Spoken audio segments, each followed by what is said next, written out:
അദ്ദേഹം പറഞ്ഞു, എൻ്റെ വലത്ത് കൈ കൊണ്ടാണ് ഞാൻ ക്ഷമാപണം എഴുതിയത്.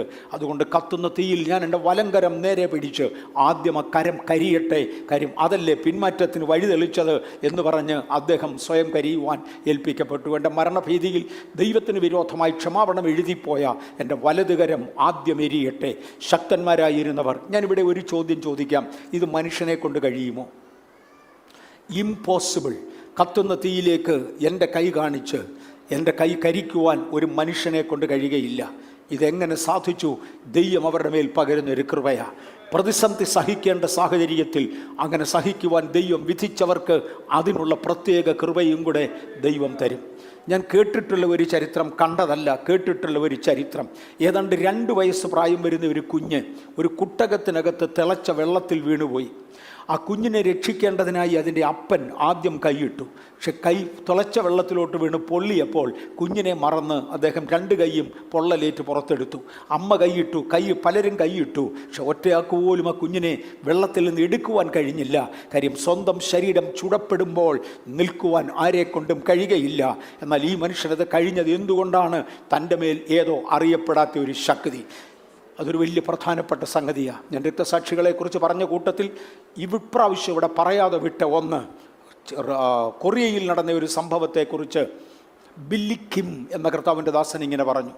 8 അംഗങ്ങളുണ്ടായിരുന്ന ഒരു കൊറിയൻ മിഷണറി കുടുംബത്തെ ഗവൺമെൻറ് അറസ്റ്റ് ചെയ്തു.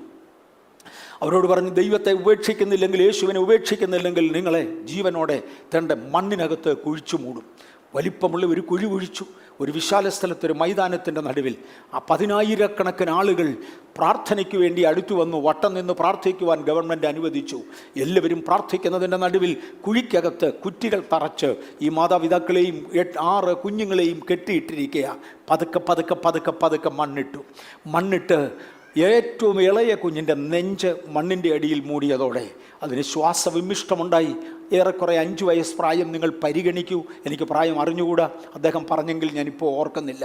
1984 ആംസ്റ്റർഡാം 84 അദ്ദേഹം പറഞ്ഞ ഒരു പ്രസംഗത്തിൻ്റെ ഭാഗമാണ് ഞാൻ ഈ അടർത്തിയെടുക്കുന്നത്. ബില്ലിക്കും ആ കുഞ്ഞിൻ്റെ നെഞ്ചിൽ വരെ മണ്ണുയർന്നതോടുകൂടെ കുഞ്ഞിന് ശ്വാസം മുട്ടി. ആ കുഞ്ഞ് അപ്പൻ്റെ നേരെ നോക്കിക്കൊണ്ട് പറഞ്ഞ, അപ്പ ശ്വാസം മുട്ടുന്നു, എനിക്ക് വയ്യ, എന്നെ ഓർത്ത് യേശുവിനെ ഉപേക്ഷിക്കും. അപ്പൻ്റെ ഹൃദയം പൊട്ടാതിരിക്കത്തില്ല. അദ്ദേഹം ഏറെക്കുറെ യേശുവിനെ ഉപേക്ഷിച്ചു വന്നായി. അമ്മയുടനെ കുഞ്ഞിൻ്റെ മുഖത്ത് നോക്കി, അദ്ദേഹത്തിൻ്റെ മുഖത്ത് നോക്കി പറഞ്ഞു, അരുത്, യേശുവിനെ ഉപേക്ഷിക്കരുത്. തുടർന്ന് കുഞ്ഞിൻ്റെ മുഖത്ത് നോക്കിക്കൊണ്ട് ഞാൻ പറഞ്ഞു, കുഞ്ഞെ, സ്വീറ്റ് ബൈ ബൈ, ഇന്ന് തന്നെ നമ്മൾ അങ്ങേ തുറമുഖത്ത് കാണും. സ്വീറ്റ് ബൈ ബൈ, ഇന്നേക്ക് തന്നെ നമ്മൾ അങ്ങേ തുറമുഖത്ത് കാണും.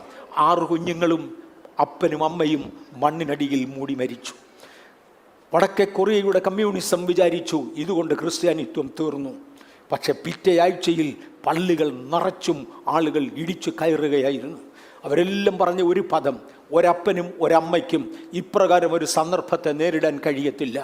ഇപ്രകാരം ഒരു സന്ദർഭത്തെ നേരിടുവാനുള്ള ശക്തി ഇവർക്ക് ലഭിച്ചെങ്കിൽ ജീവിക്കുന്ന ഒരു ദൈവമുണ്ട്, സത്യം. ആ സത്യദൈവത്തെ ഞങ്ങൾക്ക് വേണം. പ്രതിസന്ധികൾ സഭയെ തകർക്കാതെ നാം പ്രാർത്ഥിപ്പാൻ കടംപെട്ടവരാ. ഇന്ന് യുക്രൈനെ ഓർത്ത് പ്രാർത്ഥിക്കുവാൻ എനിക്ക് താല്പര്യമുണ്ട്. നമ്മൾ സഭയായി പ്രാർത്ഥിക്കണം.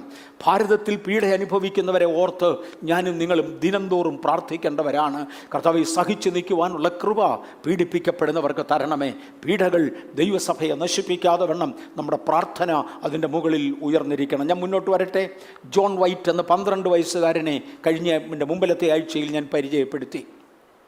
തന്നെയും കൊന്നുകളയുവാൻ രക്തമേരി കൽപ്പിച്ചു. രക്തമേരിയുടെ ഉത്തരവനുസരിച്ച് അദ്ദേഹത്തെ ഒരു തൂണിൽ കെട്ടി തൻ്റെ ചുറ്റും വിറകടുക്കി താൻ വായിച്ചു കൊണ്ടിരുന്ന ബൈബിൾ തൻ്റെ മുൻപിലേക്ക് എടുത്തു വെച്ച് അദ്ദേഹം ആ കുട്ടി ഇങ്ങനെ പറഞ്ഞു, എൻ്റെ കൈകൾ മാത്രം സ്വതന്ത്രമായി വിടൂ. അതേ, കൈകൾ സ്വതന്ത്രമായി വിട്ടു. അവൻ്റെ മുൻപിലിരുന്ന് ആ പുസ്തകം കത്തുന്നത് കാണുമ്പോൾ അവൻ അങ്ങേയറ്റം ദുഃഖിച്ചു മരിക്കട്ടെ എന്നാ കരുതിയത്. പക്ഷെ അവൻ ചെയ്തത് മുന്നോട്ടായാവുന്നിടത്തോളം ആയത്തിൽ അവൻ ആഞ്ഞു. മുൻപിലേക്ക് കൈ നീട്ടി അവൻ യൂസ് ചെയ്തിരുന്ന ബൈബിൾ കയ്യിലെടുത്തു. ജനസമൂഹം മുഴുവനും കാത്തുകൊണ്ടിരിക്കുകയാണ്. തൻ്റെ മൂത്ത സഹോദരൻ തൻ്റെ മുമ്പിൽ കരഞ്ഞുകൊണ്ട് നിൽപ്പുണ്ട്. ആ ബൈബിൾ എടുത്ത് തൻ്റെ മൂത്ത സഹോദരൻ്റെ നേരെ ഒരേറെറിഞ്ഞു, എരിയുന്ന തീയുടെ മുകളിലൂടെ എരിഞ്ഞ് ചിന്ന പറഞ്ഞ, അച്ചാച്ചാ, നീ സ്വർഗത്തിൽ വരണം, നീ ഒറ്റയ്ക്ക് വരല്, ഒരുപറ്റം ആളുകളെ കൊണ്ടുവരണം, നിനക്ക് വരാനും അവരെ കൊണ്ടുവരുവാനും പ്രയോജനപ്പെടുന്ന ഒറ്റ ഗ്രന്ഥം ഇതാണ് എന്ന് പറഞ്ഞൊരേറെറിഞ്ഞു. 12 വയസ്സുള്ള ജോൺ വൈറ്റ് കത്തി മരിച്ചു. പക്ഷേ ബ്രിട്ടനിലെ ജനതതി ഇളകി. രക്തമേരിക്കെതിരെ വിപ്ലവമുണ്ടാകുകയും ചില ദിവസങ്ങൾക്കകം രാജ്യത്തെ കോലാഹലം സഹിക്കാൻ കഴിയാതെ രക്തമേരി സ്ഥാനഭ്രഷ്ടയാകുകയും തുടർന്ന് ക്വീൻ എലിസബത്ത് രംഗപ്രവേശനം ചെയ്യുകയും ചെയ്തു. ഞാൻ അവിടെ വിശദീകരിക്കുന്നില്ല, മുന്നോട്ട് വരട്ടെ. ക്രൈസ്തവ രക്തസാക്ഷികളുടെ കൂട്ടത്തിൽ ഒടുവിലായി ഞാൻ എടുത്തത് ജിറോനിമയെക്കുറിച്ചാണ്. അദ്ദേഹത്തെ വലിപ്പമേറിയ ഒരു കുമ്മായപ്പെട്ടിക്കകത്ത് ജീവനോടെ പിടിച്ചിട്ട് കുമ്മായം കൊണ്ട് അത് മൂടി അങ്ങനെ താൻ ഒരു മതിൽക്കെട്ടിൻ്റെ അകത്തായി. അങ്ങനെ പറഞ്ഞാൽ കേൾക്കാത്തവർ മനസ്സിലാക്കത്തില്ല. 10 അടി വീതിയും 14 അടി നീളവും 4 അടി ഉയരവുമുള്ള വലിയ ഇഷ്ടിക കട്ടകൾ ഉണ്ടാക്കി. അതുകൊണ്ടാണ് വൻ നഗരങ്ങളുടെ വൻമതിലുകൾ അക്കാലത്ത് 13-14 നൂറ്റാണ്ടുകളിൽ പണിതിരുന്നത്. അതുപോലെ പണിയുന്ന ഒരു കോൺട്രാക്ടറുടെ കീഴിൽ ജോലി ചെയ്യുവാനായി വിളിക്കപ്പെട്ട ജിറോനിമോ എന്ന വ്യക്തി യേശുവിനെക്കുറിച്ച് പ്രസംഗിച്ചതിനാൽ അദ്ദേഹത്തോട് നിർത്തിയില്ലെങ്കിൽ കൊല്ലുമെന്ന് പറഞ്ഞു. കൊന്നേക്കാൻ അദ്ദേഹവും പറഞ്ഞു. അദ്ദേഹത്തെ പിടിച്ച് ഈ കുമ്മായത്തൊട്ടിക്കകത്തിട്ടു. കുമ്മായത്തിൻ്റെ കോമ്പൗണ്ട് കൊണ്ട് നിറച്ചു. അത് താനൊരു ഇഷ്ടികയായി മാറി. തന്നെ വെച്ച് ബെർലിൻ്റെ മതിലുകൾ കെട്ടി. കാലത്തിൻ്റെ പോക്കിൽ ഏറെക്കുറെ 3 നൂറ്റാണ്ടുകൾക്ക് ശേഷം അവിടുത്തെ അൾജീരിയയുടെ ജനതതി ക്രിസ്തുവിനെക്കുറിച്ച് കേൾക്കുകയും ഈ മനുഷ്യൻ്റെ മരണത്തെക്കുറിച്ചും മതിലിനെക്കുറിച്ചും അറിയുകയും ചെയ്ത് ആ മതിൽ പൊളിച്ച് ഈ മനുഷ്യൻ്റെ ദ്രവിച്ചുപോയ അസ്ഥികൾ പുറത്തെടുത്ത് അവിടുത്തെ സെൻറ്റ് ജോൺസ് പള്ളിയുടെ കോമ്പൗണ്ടിൽ അടക്കുകയും തൻ്റെ പേരിൽ ഒരു പ്രതിമയുണ്ടാക്കി അവിടെ അൾജീരിയയിൽ സ്ഥാപിക്കുകയും ചെയ്തു. രക്തസാക്ഷികൾ മാറി. അതിനെ തുടർന്നാണ് കോഴി കൂകുന്ന പുലർകാലം. കോഴി കൂകുന്ന യാമത്തിൻ്റെ അവസാനത്തിൽ നേരം പുലരുകയാണ്. നമ്മൾ 4ാമത്തെ യാമത്തിലേക്ക് പ്രവേശിച്ചു. സഭ പ്രഭാതയാമത്തിലെത്തി. നാം പ്രഭാതയാമത്തിലാണ്. പ്രഭാതയാമത്തിൽ താഴത്തെ അറ്റത്ത് കാണാം കൂകിക്കൊണ്ടിരുന്ന പൂങ്കോഴികൾ ഇന്നും കൂകിക്കൊണ്ട് തുടരുകയാണ്. എന്നാൽ പ്രഭാത നക്ഷത്രങ്ങൾ ഉദിച്ചു. അന്തരീക്ഷം പ്രകാശമയമായി മാറി.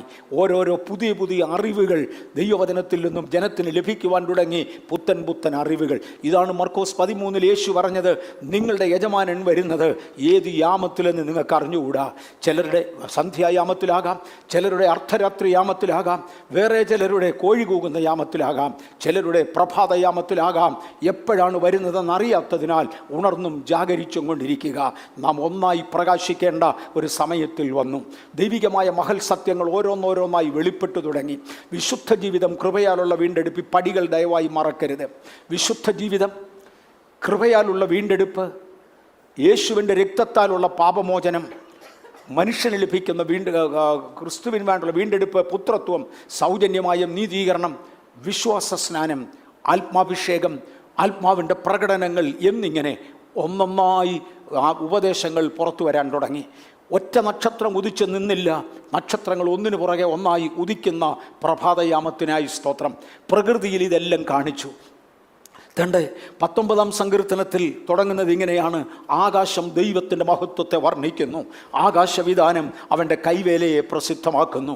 പ്രകൃതിയിൽ നിന്നും സൃഷ്ടിയിൽ നിന്നും ആകാശത്തു നിന്നും ഭൂമിയിൽ നിന്നും എല്ലാം നമുക്ക് ദൈവത്തിൻ്റെ പ്രവൃത്തികളുടെ ഭാഷാശൈലി മനസ്സിലാക്കുവാൻ കഴിയും, കാണുവാൻ കഴിയും. ഈ ഭാഷാശൈലിയിലേക്ക് വരുവാൻ ദൈവം നമുക്ക് ഇടയാക്കട്ടെ.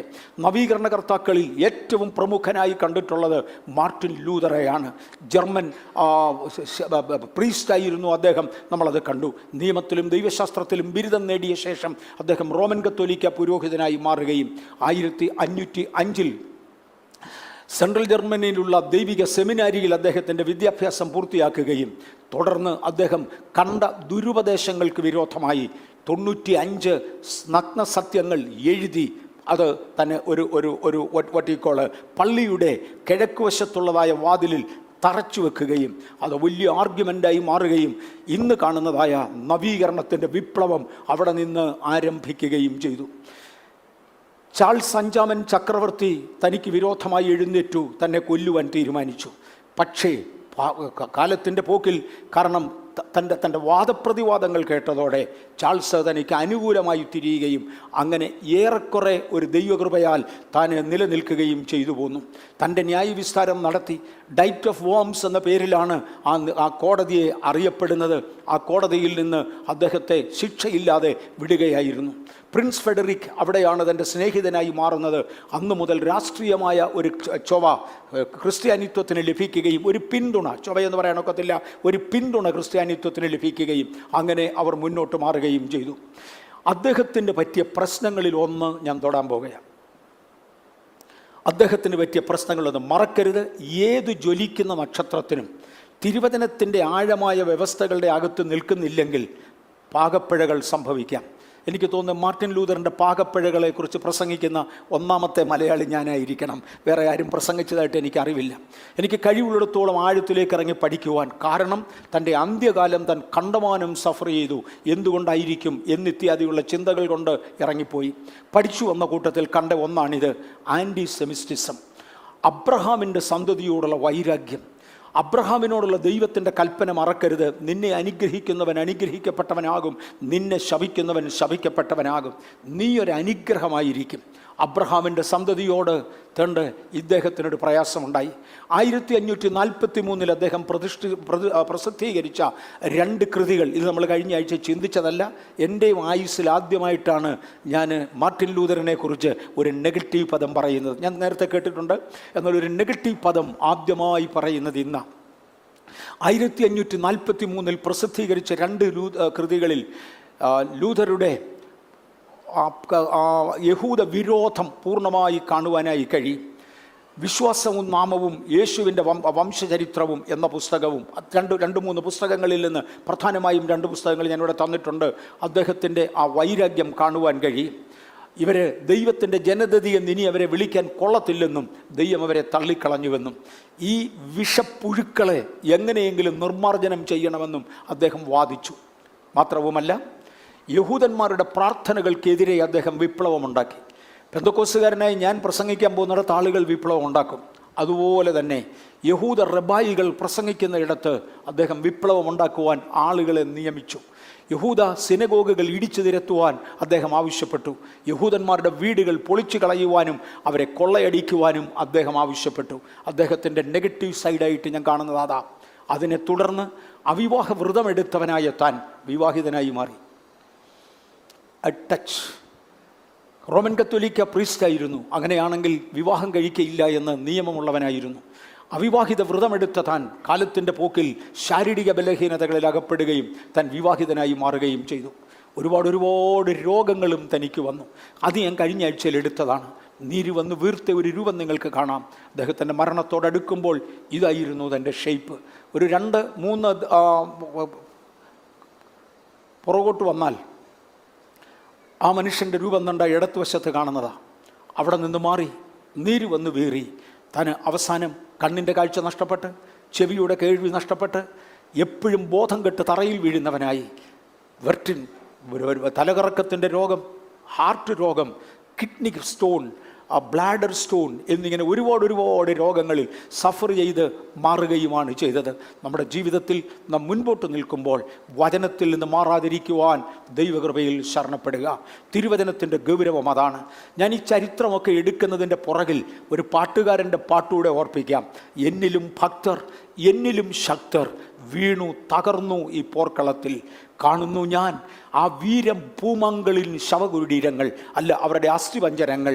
എനിക്കത് വരാതിരിക്കുവാൻ ഞാൻ ദൈവവചനത്തിൽ നിൽക്കും എന്നൊരു തീരുമാനം എൻ്റെയും നിങ്ങളുടെയും അകത്ത് വരട്ടെ. തിരുവചനത്തിൻ്റെ ഉപദേശങ്ങൾക്കും സത്യങ്ങൾക്കും ഗൗരവം കൊടുക്കുവാൻ ഞാൻ താല്പര്യപ്പെടുന്നു. ഞാൻ മുന്നോട്ട് വന്നോട്ടെ. അദ്ദേഹത്തിൻ്റെ ഇവിടെ ഒരു പുനഃചിന്തനത്തിനായി ഞാൻ ഇത് കൊണ്ടുവന്നിരുന്നു. നമ്മൾ ഇന്ന് ഏത് യാമത്തിലാണ്? പിന്മാറ്റത്തിൻ്റെ ആ 2ാം യാമത്തിലോ? വെളിയിൽ കാണുന്ന അനാചാരങ്ങൾ സഭയ്ക്കകത്തേക്ക് കടന്നുകൂടിയ ആ രണ്ടാം യാമം പോലെ വ്യക്തിപരമായി എന്നിലേക്ക് ദുരാചാരങ്ങൾ കടന്നു വരുന്നുവോ? വേണ്ട എന്ന് കണ്ട് ഒരിക്കൽ വിട്ടുകളഞ്ഞത് ഞാൻ എൻ്റെ ജീവിതത്തിൽ തിരിച്ചെടുക്കുന്നുവോ? വെളിയിൽ സമുദ്രത്തിൽ കിടന്ന ഉപ്പുവെള്ളം എനിക്ക് ഇതെല്ലായിടത്തും നടപ്പുള്ള കാര്യമായി ഇങ്ങനെയാണെന്നും പറഞ്ഞ് അതിനോട് കോംപ്രമൈസ് ചെയ്യുന്നുവോ? നാം ഒരു രണ്ടാം യാമത്തിലാണോ? സൂക്ഷിക്കൂ, യജമാനൻ വരുന്നത് നിങ്ങളുടെ രണ്ടാം യാമത്തിലെങ്കിൽ. ഒരു കുറച്ചു നാളൊക്കെ ആത്മീയത്തിൽ മുന്നോട്ട് പോയി കഴിയുമ്പോൾ അതുപോലുള്ള ആത്മാവിൻ്റെ കത്തൽ ലഭിക്കാത്തവർ അനേക വിഷയങ്ങളിൽ പിന്മാറുന്നതും കോംപ്രമൈസ് ചെയ്യുന്നതും എൻ്റെ കണ്ണിൻ്റെ മുമ്പിൽ കാണുകയാണ്. ആ പഴയ പാട്ട് മാത്രം ഓർമ്മയിൽ വരും. എന്നിലും ഭക്തർ, എന്നിലും ശക്തർ വീണു തകർന്നു ഈ പോർക്കളത്തിൽ. കാണുന്നു ഞാൻ അസ്ഥിപഞ്ജരങ്ങൾ. ആ വീരഭൂമാങ്കളിൽ, ആ വീരമനുഷ്യരിൽ വീണുപോയവരുടെ അസ്ഥിപഞ്ജരങ്ങൾ ഞാൻ കാണുന്നുണ്ട്. വീഴ്ച സംഭവിക്കാതെ ദൈവകൃപയിൽ നിൽക്കുവാൻ കർത്താവ് നമുക്കിടയാക്കട്ടെ. നാം അർദ്ധരാത്രിയുടെ രണ്ടാമത്തെ യാമത്തിലാണോ? പാഗനിസം സഭയിലേക്ക് വരുന്ന ആ മൂന്നാം കാലഘട്ടവും മറക്കണ്ട. 3ഉം 4ഉം നൂറ്റാണ്ട് മുതൽ 3ആം നൂറ്റാണ്ടിൽ കോൺസ്റ്റൈൻ ചക്രവർത്തി മതപരിവർത്തനം നടത്തിയതോടെ ജാതികീയമായി ഒരുപാട് ആചാരങ്ങൾ സഭയ്ക്കകത്തേക്ക് കയറുവാനിടയായി.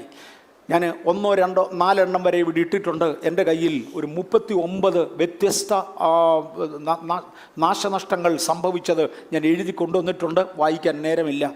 കന്യമറിയാമിനെ ദൈവമാതാവ് എന്ന് വിളിക്കുന്നതും ദൈവമാതാവിൻ്റെ സ്വർഗാരോഹണം പ്രഖ്യാപിക്കുന്നതും ജോസഫ് പുണ്യവാളൻ്റെ പുണ്യത്വം പ്രസിദ്ധീകരിക്കുന്നതും ബിഷപ്പന്മാരുടെ കാൽ മൂത്തുന്നതും പോപ്പിൻ്റെ കാൽ നക്കുന്നതും എന്നിങ്ങനെ ഒരുപാട് അനാചാരങ്ങൾ സഭയ്ക്കകത്തേക്ക് വന്നു കയറിയ ആ 3 മുതലുള്ള നൂറ്റാണ്ടുകളെ പോലെ ജാതികീയ ആചാരങ്ങൾ ഇതിനകത്തേക്ക് കടന്ന 3ആം നൂറ്റാണ്ട് പോലെ വ്യക്തിജീവിതത്തിൽ നാം ഏത് യുഗത്തിൽ, ഏത് കാലഘട്ടത്തിൽ എന്ന് ചിന്തിക്കാം. കർത്താവിന് വേണ്ടി ശോഭിക്കുന്ന പുതിയ അറിവുകൾ കൊണ്ടുവരുന്ന ദൈവത്തിൻ്റെ നല്ല യാമങ്ങളിൽ ആയിരിക്കാൻ കർത്താവ് നമുക്ക് ഇടയാക്കട്ടെ.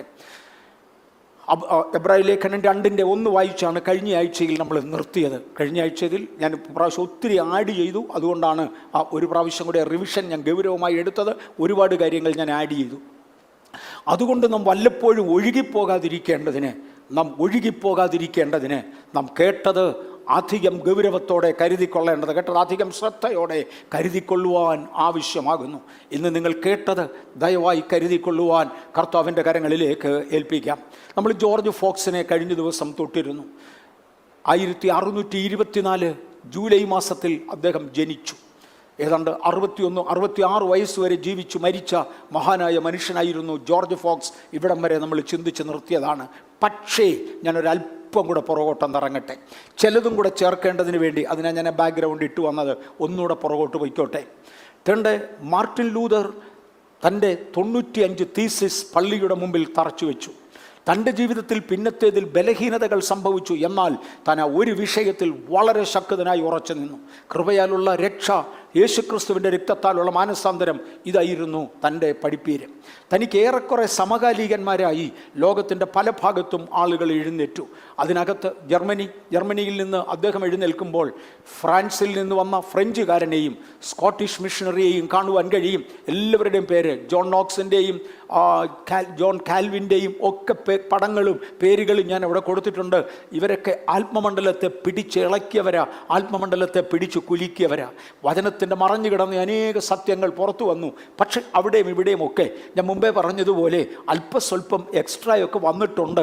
അത് നമ്മുടെ ജീവിതത്തിൽ വരാതിരിക്കുവാൻ എപ്പോഴും അവരുമായിട്ടല്ല നമ്മെ ശോധന ചെയ്യേണ്ടത്, ദൈവവചനവുമായി നമ്മെ ശോധന ചെയ്യണം.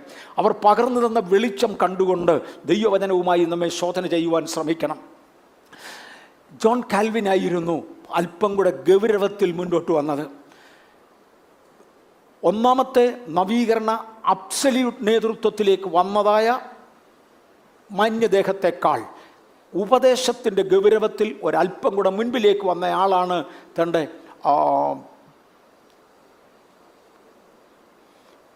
John Calvin. കാൽവിനിസം എന്ന് വിളിക്കുമാറ് തൻ്റെ ഉപദേശത്തിൽ ആളുകൾ ശ്രദ്ധ കൊടുത്തു. കാൽവിനിസം എന്ന് വിളിക്കുമാറ് കാൽവിൻ്റെ ഉപദേശങ്ങൾ എല്ലായിടത്തും പഠിപ്പിക്കുന്നു. പക്ഷേ ഒരല്പം എക്സസ് ആയിപ്പോയി. ഒന്ന്, പ്രീ ഡെസ്റ്റിനേഷൻ അദ്ദേഹത്തിൻ്റെ ഉപദേശത്തിൽ വന്ന എക്സസ് ആയിപ്പോയതാണ്. മുൻനിയമനം എന്നൊന്ന് ദൈവത്തിനുണ്ട്. ദൈവം നമ്മെ മുൻനിയമിച്ചത് കൊണ്ടാണ് നാം ഇവിടെ നിൽക്കുന്നത്. ഞാനങ്ങനെ ചുരുക്കി അങ്ങ് പറയാൻ ആഗ്രഹിക്കുന്നു. അദ്ദേഹത്തിൻ്റെ പഠിപ്പീരനുസരിച്ച് എം.എ. വർഗീസ് രക്ഷിക്കപ്പെട്ട് സ്നാനപ്പെട്ട് സുവിശേഷകനായി വരണമെന്നത് ദൈവത്തിൻ്റെ മുൻനിർണയമാകയാൽ അങ്ങനെ സംഭവിച്ചു. നിങ്ങളിൽ ഒരാൾ സ്നാനപ്പെടുന്നത് ദൈവത്തിൻ്റെ മുൻനിർണയമല്ലഞ്ഞതുകൊണ്ട് നിങ്ങൾ സ്നാനപ്പെട്ടില്ല. ഇതാണ് അദ്ദേഹത്തിൻ്റെ പഠിപ്പീര്. ദൈവത്തിൻ്റെ മുൻനിർണയത്തിന് ഒത്തവണ്ണം കാര്യങ്ങൾ നടക്കുന്നു. നമ്മെ മുൻ നിയമിച്ചത്, എനിക്ക് പറയാനുള്ളത്, തിരുവചനത്തിൻ്റെ തത്വം അങ്ങനെയല്ല സാറേ, അങ്ങനെയല്ല. മുൻനിയമനം പേരുകൊണ്ടല്ല, മുൻനിയമനം നമ്പരില്ല. ഈ തലമുറയിൽ നിന്ന് 25,000 പേർ കർത്താവിങ്കിലേക്ക് വരയണം ദൈവം ആഗ്രഹിച്ചു. അതിനകത്ത് പേരില്ല. ഇന്ത്യൻ ഗവൺമെൻറ് ഒരു ഓഫീസിലേക്ക് ആളുകളെ എടുക്കുമ്പോൾ 5 മാനേജേഴ്സ് വേണം, 15 സൂപ്പർവൈസേഴ്സ് വേണം, 50 ഓപ്പറേറ്റേഴ്സ് വേണമെന്ന് പറഞ്ഞു. അതിനകത്ത് എം.എ. വർഗീസ് വേണോ, അദ്ദേഹത്തിൻ്റെ ഭാര്യ വേണോ, മക്കൾ വേണോ എന്നൊന്നും ഗവൺമെൻറ് തീരുമാനിച്ചിട്ടില്ല. പറയുന്ന മാർക്കും പറയുന്ന ദിവസം വരുന്നവരുമായ തിരഞ്ഞെടുക്കപ്പെടുന്ന 50 പേർ, അതാണ് ഗവൺമെൻറ്റിൻ്റെ നിയമം. കാൽവിനിസത്തിൽ പ്രകാരം, ജോൺ കാൽവിൻ്റെ തത്വപ്രകാരം എൻ്റെ ജനനത്തിന് മുന്നമേ ഗവൺമെൻറ് എൻ്റെ പേരെഴുതിയിട്ടുണ്ട്, എന്നെയാണ് തിരഞ്ഞെടുക്കുന്നത്. അല്ല അല്ല അല്ല, അദ്ദേഹത്തിന് പറ്റിയ അമളികളിൽ എക്സസ് വന്നു പോയത് അതാണ്. അല്ല.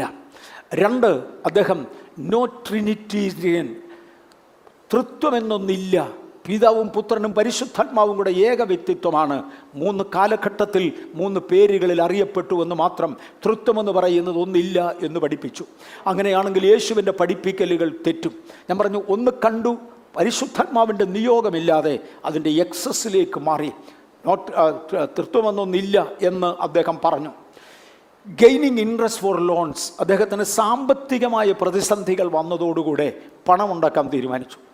അന്നത്തെ ക്രിസ്തീയ കാഴ്ചപ്പാടനുസരിച്ച് ഒരു ബിസിനസ്സുകാരനും ലോൺ കൊടുക്കുന്നതിന് ക്രിസ്ത്യാനിയുടെ കയ്യിൽ നിന്ന് അല്ലെ സഹോദരൻ്റെ കയ്യിൽ നിന്ന് പലിശ വാങ്ങാൻ പാടില്ല.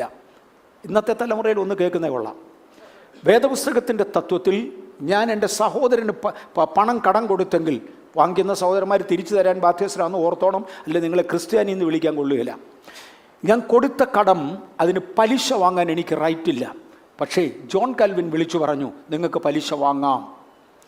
പലിശ വാങ്ങുന്നതിൽ തെറ്റില്ല, അതിലൊരു ഭാഗം എനിക്ക് തന്നേക്കണം, നല്ലൊരു കവർ കിട്ടണം. നിങ്ങൾക്ക് പലിശ വാങ്ങിക്കുന്നതിൽ തെറ്റില്ല. പലിശ വാങ്ങുന്നവർക്ക് തിരുവത്താഴം കൊടുക്കാതെ സാധാരണ സഭകൾ മുടക്കി നിർത്തുമ്പോൾ ജോൺ കാൽവിൻ്റെ സഭകൾ പലിശ വാങ്ങുന്നവർക്ക് കർത്തൃമേശ കൊടുത്തു തുടങ്ങി. ഇത് അദ്ദേഹത്തെ ധനികനാക്കി മാറ്റി. ഒത്തിരി പ്രവർത്തനങ്ങൾ ചെയ്യുവാൻ കഴിഞ്ഞു. പക്ഷെ ദൈവത്തിൻ്റെ ഓർമ്മയുടെ പുസ്തകത്തിൽ തമ്പുരാൻ കുറിച്ചു വെച്ചു, ഇവൻ എൻ്റെ വചനം വിട്ടു. അത് വചനത്തിൻ്റെ പ്രമാണമല്ല. മൊറാലിറ്റിയിലെ ലൂസ് മൈൻഡഡ്, ഇന്നും അതൊക്കെ തന്നെയാണ്. ഏതെങ്കിലും ഒരു സഭ മോറൽ ലൈഫിൽ അല്പം ലൂസായി പോയാൽ ആൾ കൂടും, യാതൊരു സംശയവുമില്ല. അദ്ദേഹം ചെയ്തത് അതുതന്നെയാണ്. അതിന് അദ്ദേഹത്തിനൊരു ശിക്ഷയും തമ്പുരാൻ കൊടുത്തു. എന്ന് പറഞ്ഞാൽ, ഒരു പെൺകുട്ടിയോട് എനിക്ക് ഇഷ്ടം തോന്നി, അവിടെ കൂടെ എങ്ങനെ നടന്നാലും കുഴപ്പമില്ല. മോറാലിറ്റി ലൂസാകുക, ലൂസ് മൊറാലിറ്റി അദ്ദേഹം എടുത്ത ഒന്നാണ്. അതുകൊണ്ട് ദൈവം അദ്ദേഹത്തിനൊരു നല്ല ശിക്ഷ കൊടുത്തു. അദ്ദേഹം അവസാനം കല്യാണം കഴിച്ചത് 3-4 പിള്ളേരുള്ള ഒരു അമ്മച്ചിയെയാണ്. ഒരു പാക്കേജ് ഒരുമിച്ചാണ് പോരുന്നത്. ഒരു വ്യക്തിയല്ല, ഒരു പാക്കേജ് ഒരുമിച്ചാണ് പോരുന്നത്. പലരുടെ ജീവിതത്തിലും വീഴ്ചകളുണ്ട്. എനിക്കൊന്ന് ജോൺ കാൽവിനെക്കുറിച്ചും പരസ്യമായി വിക്കിപീഡിയയിൽ കിടപ്പുണ്ട്. ഇതിനകത്ത് രഹസ്യമൊന്നുമില്ല. പക്ഷെ പലരും പരസ്യമായി പറയാറില്ല. ഞാൻ എന്തുകൊണ്ട് ചരിത്രം കൂടെ തൊടുന്നു? ചരിത്രത്തിൽ വീണുപോയ പലരെ നാം എടുത്തുകൊണ്ട് അവരെ ഒഴിവാക്കുവാൻ ശ്രമിക്കുക. അവരുടെ വീഴ്ചയുടെ സ്വഭാവങ്ങൾ നമുക്ക് വരാതിരിക്കാൻ ശ്രദ്ധിക്കുക. 2, അനേകർ വളർന്നത് കണ്ടുകൊണ്ട് എനിക്കും വളരാം. ആകയാൽ സാക്ഷികളുടെ ഇത്ര വലിയൊരു സമൂഹം നമുക്ക് ചുറ്റും നിൽക്കുന്നതിനാൽ തിരുവചനത്തിൻ്റെ പ്രത്യേകത അതെയാ. നാമും നമ്മുടെ മുമ്പിൽ വെച്ചിരിക്കുന്ന ഓട്ടം സ്ഥിരതയോടെ ഓടുക എന്ന ആശയത്തിലേക്ക് വരുവാൻ. ജോൺ കാൽവിൻ്റെ വീഴ്ചയിൽ ചില ഭാഗങ്ങളാണ് ഞാൻ എടുത്തത്, ഉപദേശത്തിൽ വന്നുപോയ അമളികൾ.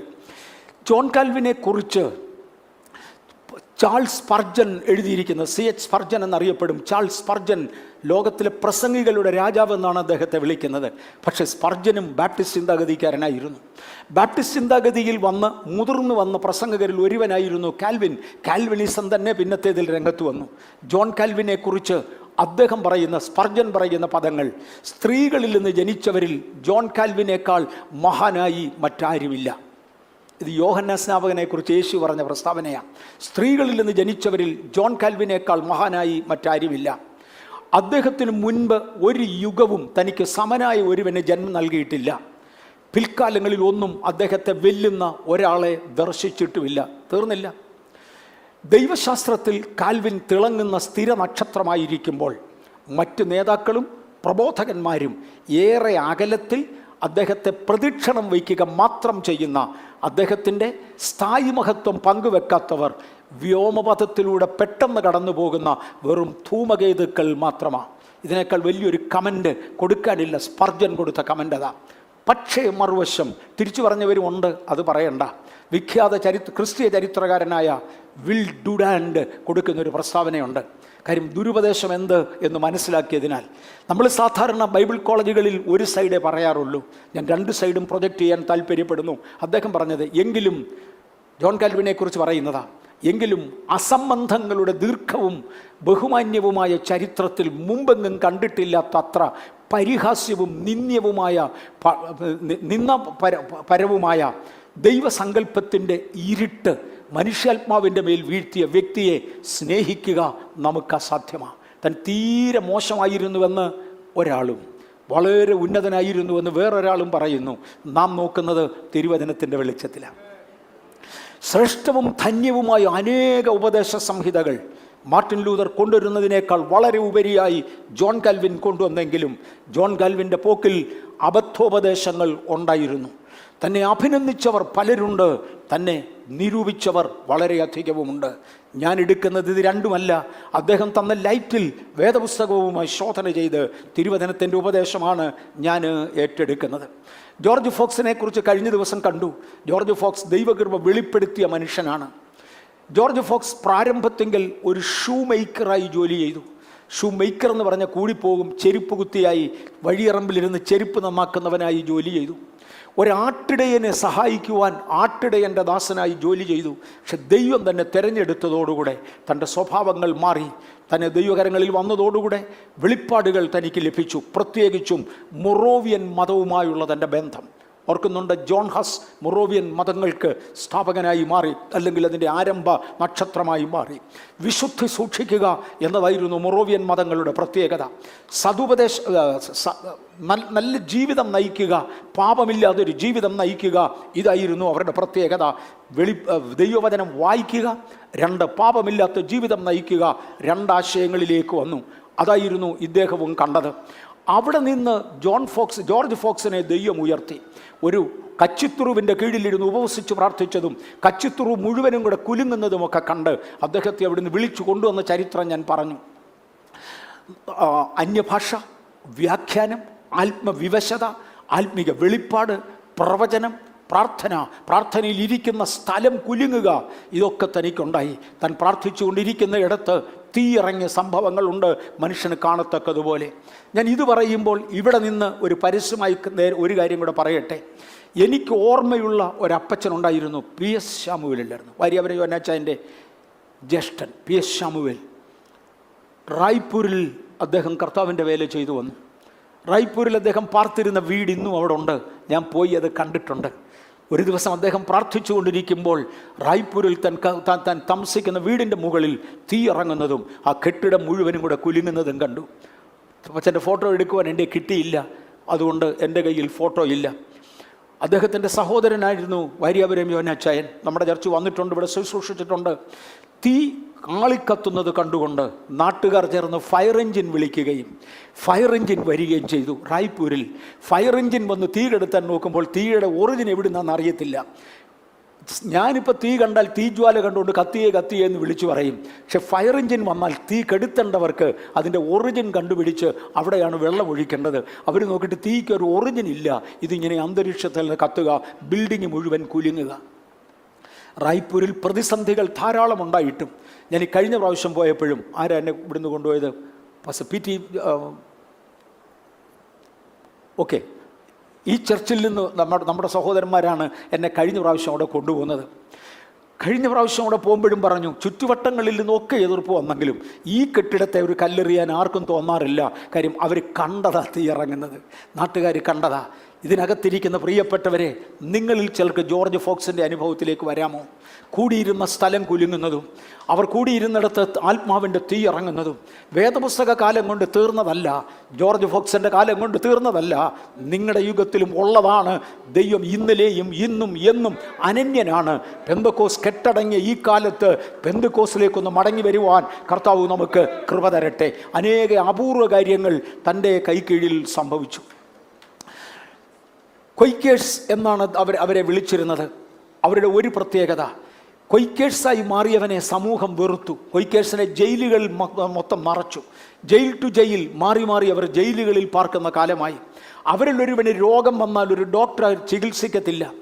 കേരളത്തിൽ പെന്തക്കോസ്റ്റലിസം വളരുന്ന സമയത്ത് PM ഫിലിപ്പ് എന്നെ സ്നാനപ്പെടുത്തിയ അദ്ദേഹമാണ് പറയുന്ന പദം ഞാൻ കേട്ടിട്ടുണ്ട്. ഒരു ബാർബർ ഷോപ്പിൽ, അക്കാലത്ത് ബാർബർ ഷോപ്പുകൾ കുറവാണ്, ബാർബർ ജോലി ചെയ്യുന്നവരുടെ വീടുകളിൽ പോയിട്ടാണ് മുടി വെട്ടിക്കുന്നത്. അല്ലല്ല, ബാർബർ നമ്മുടെ വീടുകളിലോട്ട് വന്നാണ് മുടി വെട്ടുന്നത്. ബാർബറന്മാർ പെന്തക്കോസ്തുകാരൻ്റെ മുടി വെട്ടത്തില്ലായിരുന്നു. PM ഫിലിപ്പ് പറഞ്ഞൊക്കെ ഞാൻ കേട്ടിട്ടുള്ളതാണ്. അതുകൊണ്ട് പെന്തക്കോസ്തുകാർ അന്യോന്യം മുടി വെട്ടി പഠിച്ചു. കാര്യം അവരുടെ മുടി വെട്ടുവാൻ മറ്റുള്ളവർ തയ്യാറല്ലായിരുന്നു. വെളുത്തേടന്മാരായിരുന്നു അന്ന് വസ്ത്രങ്ങൾ അലക്കിയത്. വസ്ത്രം അലക്കുന്ന ആളുകൾ പെന്തക്കോസ്തുകാരുടെ വസ്ത്രം അലക്കത്തില്ല. അലക്കിയാൽ വേറെ ആരും പിന്നെ അവർക്ക് കൊടുക്കത്തില്ല. അവർ സ്വന്തം വസ്ത്രം അലക്കുവാൻ പഠിച്ചു. അവരെ ബസ്സുകളൊന്ന് കുറവാണ്, ബോട്ടുകളിലും കയറ്റത്തില്ല. അവർക്കൊരാൾക്ക് ബസ്സിൽ യാത്ര ചെയ്യണമെങ്കിൽ അല്ലെങ്കിൽ ബോട്ടിൽ യാത്ര ചെയ്യണമെങ്കിൽ തങ്ങൾ ആരാണെന്ന് അറിയാത്ത നാടുവരെ നടന്ന് അവിടുന്ന് മാത്രമേ ബസ് കയറാനൊക്കെ തൊള്ളായിരുന്നു. ഒരുപാട് പീഡിപ്പിക്കപ്പെട്ട കാലഘട്ടങ്ങളുണ്ട്. ഇതുപോലെ പീഡിപ്പിക്കപ്പെട്ട ഒരു കാലമായിരുന്നു ജോർജ് ഫോക്സിൻ്റെ കാലം. ഞാനും നിങ്ങളും ചെറിയ പീഡകൾ തീയിൽ കുരുത്തത് വെയിലത്ത് വാടാറില്ല. ക്രിസ്തുവിൻ്റെ മാറിൽ നിന്നും പൊട്ടിത്തെറിച്ചതായ ആ മഹാരക്തത്തിൻ്റെ നദിയിൽ കുളിച്ചിറങ്ങിയ ദൈവത്തിൻ്റെ പൈതലെ, എന്നെയും നിങ്ങളെയും അങ്ങനെ അങ്ങ് ഒതുക്കുവാൻ പിശാചിന് കഴിയത്തില്ല. ഹേ നാമധേയ മതമേ, നിങ്ങൾക്കെന്നെ ഒരു പൂങ്കോഴിയെ പോലെ ചുട്ടുകൊല്ലാം, പക്ഷെ എൻ്റെ പിന്നാലെ നവീകരണത്തിൻ്റെ വൻകഴുകൻ ലണ്ടൻ പട്ടണത്തിൻ്റെ മുകളിലൂടെ ചിറകുയർത്തി പറക്കും. അതിൻ്റെ തൂവലുകളിൽ ഒന്ന് പറിക്കുവാൻ നിങ്ങൾക്ക് കഴിയുകയില്ല. ഇല്ല, ദൈവസഭ മുൻപിലേക്ക് പോകുവാൻ കർത്താവിൻ്റെ കരങ്ങളിലേക്ക് നമ്മെ ഏൽപ്പിക്കാം. തൻ്റെ പ്രധാന പ്രസംഗ വിഷയം ദൈവത്തിൻ്റെ മുമ്പിൽ വിറയ്ക്കുന്നവരാകുക എന്നായിരുന്നു. തൻ്റെ 24-ാമത്തെ വയസ്സിൽ ജർമ്മനിയിൽ വെച്ച് ക്വൈക്കേഴ്സ് എന്ന പേര് അദ്ദേഹത്തിന് ലഭിച്ചു. മാത്രവുമല്ല, ഒരു ഹോസ്പിറ്റലിൽ ഒരു ഡോക്ടർ ഒരു ക്വൈക്കറെ എടുക്കത്തില്ല. എന്തു വേണമെന്ന് കണ്ട് അദ്ദേഹം പ്രാർത്ഥിക്കുമ്പോഴാണ് ഒരു ദിവസം ഒരു ദൈവദൂതൻ വെളിപ്പെട്ട് ക്വൈക്കേഴ്സിന് അല്ലെങ്കിൽ ജോർജ് ഫോക്സിന് ഒരു വെളിപ്പാട് കൊടുക്കുന്നത്. ജോർജ് ഫോക്സെ, നിൻ്റെ ഇന്നാർക്ക് വയറിൽ ഇന്ന രോഗമായിരിക്കുക. തണ്ട് നിൽക്കുന്ന വൃക്ഷത്തിൻ്റെ ഒരു വൃക്ഷം കാണിച്ചു. അതിൻ്റെ പഴം പറിച്ച് തിന്നാൽ ഈ വയറ്റുവേദന മാറും. ആ വൃക്ഷത്തിൻ്റെ ഇല ഇന്ന രോഗത്തിന് കൊള്ളാം, ഇന്ന വൃക്ഷത്തിൻ്റെ വേര് ഇന്ന രോഗത്തിന് കൊള്ളാം എന്നിങ്ങനെ അദ്ദേഹം ദൂതനിൽ നിന്ന് പ്രാപിച്ച പച്ചമരുന്നുകളെ കുറിക്കുന്ന ഒരു ലിസ്റ്റ് തൻ്റെ കയ്യിലുണ്ട്. അതിനെ ക്വൈക്കേഴ്സ് ട്രീറ്റ്മെൻറ്റ് മെത്തേഡ് എന്ന് വിളിക്കാറുണ്ട്. ക്വൈക്കേഴ്സിൻ്റെ ചികിത്സാ സമ്പ്രദായം അവിടം വരെ ദൈവം അദ്ദേഹത്തെ കൊണ്ടുപോയി. എനിക്കും നിങ്ങൾക്കും വെളിപ്പാടുകൾ തരുന്നത് ഇന്നിടം വരെ ആകാവൂ എന്നില്ല, അതിനപ്പുറത്തേക്ക് കൊണ്ടുപോകുവാൻ ദൈവത്തിന് കഴിയും. ചിലത് ചെയ്യുവാൻ സ്വർഗത്തിലെ ദൈവം നമുക്ക് കൃപ തരട്ടെ. ഒലിവർ ക്രോംവെൽ എന്ന മനുഷ്യനുമായി ഞാൻ ഇദ്ദേഹത്തിൻ്റെ ചരിത്രം ഒരല്പം കൂടെ എടുക്കാൻ പോകുകയാണ്. ബ്രിട്ടൻ്റെ പ്രൈം മിനിസ്റ്ററായി ഒരിക്കൽ വന്നയാളായിരുന്നു ഒലിവർ ക്രോംവെൽ. ഒലിവർ ക്രോംവെൽ ഈ ജോർജ് ഫോക്സിനെ അറസ്റ്റ് ചെയ്യാൻ തീരുമാനിച്ചു. ദേശത്ത് ഒരു വലിയ പ്രശ്നമുണ്ടായി. ആ പ്രശ്നത്തെ തുടർന്ന് പെന്തക്കോസ്തുകാരൻ്റെ തലയിലാണല്ലോ ആദ്യത്തെ അടി. അവൻ ചെയ്തതുപോലും ചെയ്യാത്തതുപോലും കുറ്റം ആരോപിക്കുക എന്നതാണ് പിശാചിൻ്റെ ലക്ഷ്യം. നമ്മുടെ സഹോദരന്മാരെ രാപ്പകൽ ദൈവസന്നിധിയിൽ അപവാദം പറയുന്ന അപവാദി എന്നാണ് ഇവനെ വിളിക്കുന്നത്. ബ്രിട്ടനിലെ പ്രധാനപ്പെട്ട ആളുകൾ ചേർന്ന് ജോർജ് ഫോക്സിൻ്റെ പ്രവർത്തനങ്ങളെ നിർത്തേണ്ടതിന് ഒലിവർ ക്രോംവെലിനോട് പറഞ്ഞു, നിന്റെ രാജ്യത്ത് ഒരു പുള്ളിയുണ്ട്, ഇവനാണ്. അവൻ രാജാവിന് വിരോധമായും രാജ്യത്തിന് വിരോധമായും പ്രചരണം നടത്തുന്നു. സുപ്രീം അതോറിറ്റി ഓർഡർ ഇട്ടു, അറസ്റ്റ് ഹിം. അദ്ദേഹത്തെ അറസ്റ്റ് ചെയ്തു. സർവ്വസൈന്യാധിപനോട് തൻ്റെ കൈകൾക്ക് വിലങ്ങ് വെക്കുവാൻ ആവശ്യപ്പെട്ടു. കൈകൾക്ക് വിലങ്ങ് വെച്ചു. നടക്കത്തക്കതുപോലെ ഒരടി, ഈ 12 ഇഞ്ച് മാത്രം കാൽ മുന്നോട്ട് വെക്കത്തക്കതുപോലെ 12 ഇഞ്ച് നീളമുള്ള ഒരു ചങ്ങല കൊണ്ട് 2 കാലുകൾ ചേർത്ത് ബന്ധിച്ചു. നടക്കാം, പക്ഷേ ഒരു പ്രാവശ്യം ഒരടി മാത്രം ഓടാനൊക്കത്തില്ല. ഓടാൻ ശ്രമിച്ചാൽ താഴെ വീഴും. അങ്ങനെ തന്നെ ബന്ധിച്ച് വൈറ്റ് ഹൗസിൻ്റെ മുമ്പിൽ, ബ്രിട്ടനിലെ അന്നത്തെ പാർലമെൻറ്റ് കൂടുന്നത് അവിടുത്തെ white house, American white house അല്ല, ബ്രിട്ടനിലെ വൈറ്റ് ഹൗസിലാണ് അന്നത്തെ പാർലമെൻറ്റ് കൂടുന്നത്. അതുതന്നെ പ്രൈം മിനിസ്റ്ററുടെ ഭവനവും കൂടെയാണ്. അതിൻ്റെ മുമ്പിൽ കൊണ്ടു നിർത്തി. ഉള്ളിൽ ഭരണാധികാരികൾ ഒരുമിച്ചിരുന്നു. ചക്രവർത്തി മുതൽ ക്രോംവെല്ലാണ് പ്രധാനപ്പെട്ട പ്രൈം മിനിസ്റ്റർ, അദ്ദേഹമാണ് പ്രധാന ന്യായാധിപൻ. അവരെല്ലാവരും കൂടെ അകത്തിരുന്ന ശേഷം സർവ്വസൈന്യാധിപനോട് പറഞ്ഞു, ഇവനെ അകത്തു കൊണ്ടുവരിക, ജോർജ് ഫോക്സിനെ അകത്തു കൊണ്ടുവരിക. ജോർജ് ഫോക്സ് ആ കോടതി റൂമിലോട്ട് കയറുകയും ആദ്യം പറഞ്ഞ പദം, ഈ വീടിന് സമാധാനം. ഇത് കേട്ട ക്രോംവെൽ ഞെട്ടി. താൻ അടുത്ത ചോദ്യം, രാഷ്ട്രീയ കുറ്റത്തിന് നിങ്ങളെ അറസ്റ്റ് ചെയ്തുകൊണ്ടിരിക്കുകയാണ്, നീ രാജ്യത്തിന് വിരോധമായി പ്രസംഗിച്ചുവോ? അദ്ദേഹം പറഞ്ഞു, ഇല്ല സർ, ഭരണാധികാരികൾക്ക് കീഴടങ്ങിയിരിക്കുവാൻ ഞാൻ പറയുന്ന പുസ്തകം പഠിപ്പിക്കുന്നു. ഞാൻ രാജ്യത്തിന് വിരോധമായി പ്രസംഗിച്ചിട്ടില്ല. എൻ്റെ രാജ്യം ഐഹികമല്ല. അദ്ദേഹം തൊപ്പി തലയിന്നൂരി, ജഡ്ജിൻ്റെ തൊപ്പി ഊരി എന്ന് പറഞ്ഞാൽ ഇനിയും പറയാൻ പോകുന്നത് ഒഫീഷ്യലല്ല, നിൻ്റെ കാര്യം എന്നാ കേൾക്കട്ടെ. അദ്ദേഹം സുവിശേഷം തുറന്നു പറഞ്ഞു, ഇതാണ് എൻ്റെ കാര്യം. സർവ്വസൈന്യാധിപനോട് പറഞ്ഞു, വെളിയിലോട്ട് കൊണ്ട് നിർത്താൻ പറഞ്ഞു. വെളിയിൽ കൊണ്ട് നിർത്തി. മിനിറ്റുകൾക്ക് ശേഷം ഒരു സ്ലിപ്പ്, ക്രോംവെൽ ഒപ്പിട്ട ഒരു സ്ലിപ്പ് പുറകെ ചെന്നു. ജോർജ് ഫോക്സ് സ്വതന്ത്രനായിരിക്കുന്നു. ജോർജ് ഫോക്സിനെ ഈ രാജ്യത്ത് എവിടെയും പ്രസംഗിക്കുവാൻ അനുവദിച്ചിരിക്കുന്നു. ഇന്നു മുതൽ എൻ്റെ രാജ്യത്ത് എവിടെയും ജോർജ് ഫോക്സിന് പ്രസംഗിക്കുവാൻ കഴിയും. പിന്നത്തേതിൽ ഇംഗ്ലണ്ട്, സ്കോട്ട്ലൻഡ്, അയർലൻഡ്, ഈ 3 രാജ്യങ്ങൾ ഒരുമിച്ച് ഭരിച്ച ഒലിവർ ക്രോംവെല്ലിൻ്റെ കീഴിൽ ഈ 3 രാജ്യങ്ങളിൽ സുവിശേഷ പ്രസംഗം ആരംഭിച്ചു. ജോർജ് ഫോക്സ് നമ്മളെക്കാൾ ഒക്കെ സ്മാർട്ടാണ്, ഒരു പക്ഷേ ദൈവത്തിൻ്റെ കൃപയാണ്. ഈ സ്ലിപ്പ് കയ്യിലോട്ട് കിട്ടിയപ്പോൾ, എൻ്റെ രാജ്യത്ത് എവിടെയും നിനക്ക് പ്രസംഗിക്കാമെന്ന് പറഞ്ഞപ്പോൾ അദ്ദേഹം പറഞ്ഞു, അങ്ങനെയാണെങ്കിൽ ഇന്ന് രാത്രിയിൽ കൊട്ടാരത്തിൽ തന്നെ ആദ്യത്തെ കൺവെൻഷൻ, വൈറ്റ് ഹൗസിൽ തന്നെ ആദ്യത്തെ കൺവെൻഷൻ. അങ്ങനെ അനുവദിക്കപ്പെട്ട പ്രസംഗം. പഴയ പ്രസംഗം ഓർത്തോണം, നിങ്ങൾക്കെന്നെ ഒരു പൂങ്കോഴിയെപ്പോലെ ചുട്ടുകൊല്ലാം, നവീകരണത്തിൻ്റെ വൻകഴുകൻ ലണ്ടൻ പട്ടണത്തിൻ്റെ മുകളിലൂടെ ഉയർത്തി പറക്കും. ആ വൈറ്റ് ഹൗസിൽ കൺവെൻഷൻ ആരംഭിച്ചു. ഇന്നും ദൈവകൃപയാൽ അനുവദിക്കപ്പെടുന്ന ഇടങ്ങളിൽ അത് നടക്കാറുണ്ട്. ജോർജ് ഫോക്സ് ജയിലിൽ നിന്ന് ജയിലിലേക്ക് പോയി. ഞാനിത് ഭാഗം വിശദീകരിച്ച് കഴിഞ്ഞു, മുന്നോട്ട് മാറാനായി താല്പര്യപ്പെടുന്നു. ജോൺ വെസ്ലി എഴുന്നേറ്റ അടുത്ത നക്ഷത്രങ്ങളിൽ ഒന്നാണ്. ജോൺ വെസ്ലി വേർപാടിൽ അങ്ങേയറ്റം വിശ്വസിച്ചിരുന്നു. ജോർജ് വെസ്ലിയുടെ കുടുംബത്തിൽ തനിക്ക് 19 മക്കളുണ്ടായിരുന്നു, ഒരു അപ്പനും അമ്മയ്ക്കും. അപ്പൻ്റെയും അമ്മയുടെയും പടം ഞാൻ ആദ്യം ഇട്ടിട്ടുണ്ട്. അവർക്ക് 19 മക്കളുണ്ടായിരുന്നു. അതിൽ 15ാമനായിരുന്നു ജോൺ വെസ്ലി. ഈ 19 മക്കളെന്ന് കേൾക്കുമ്പം ഞാനന്ന് ഞെട്ടിപ്പോന്ന്, നമ്മളൊക്കെ ഭയന്നു പോവും. അങ്ങനെ പേടിക്കാനൊന്നും അക്കാലത്തില്ല. കാര്യം ജോൺ വെസ്ലിയുടെ അമ്മയുണ്ടല്ലോ, അദ്ദേഹത്തിൻ്റെ അപ്പൻ്റെ 25ാമത്തെ മോളാണ്. ഓക്കെ, അപ്പൻ്റെ അമ്മയുടെ പല വിവാഹമൊന്നല്ല, അപ്പൻ്റെ അമ്മയുടെ 25ാമത്തെ മോളാണ്. വിക്കിപീഡിയയിൽ നിന്നാണ് ഞാനിത് എടുത്തത്, ഇൻഫർമേഷൻ വിക്കിപീഡിയയിൽ നിന്നാണ് ഞാൻ എടുത്തത്. ഞാൻ അവരുടെ വീട് പോയി കണ്ടിട്ടുണ്ട്. ദൈവത്തിൻ്റെ മഹാകരുണയാൽ ദൈവം എനിക്കതിനൊരു പദവി തന്നു. ഞാൻ ജോൺ വെസ്ലിയുടെ വീട് പോയി കണ്ടിട്ടുണ്ട്. ജോൺ വെസ്ലിയെ കണ്ടെന്നല്ല ഞാൻ പറഞ്ഞേ, അദ്ദേഹത്തിൻ്റെ വീട് ഇന്നും മെയിൻറ്റെയിൻ ചെയ്യുന്നുണ്ട്.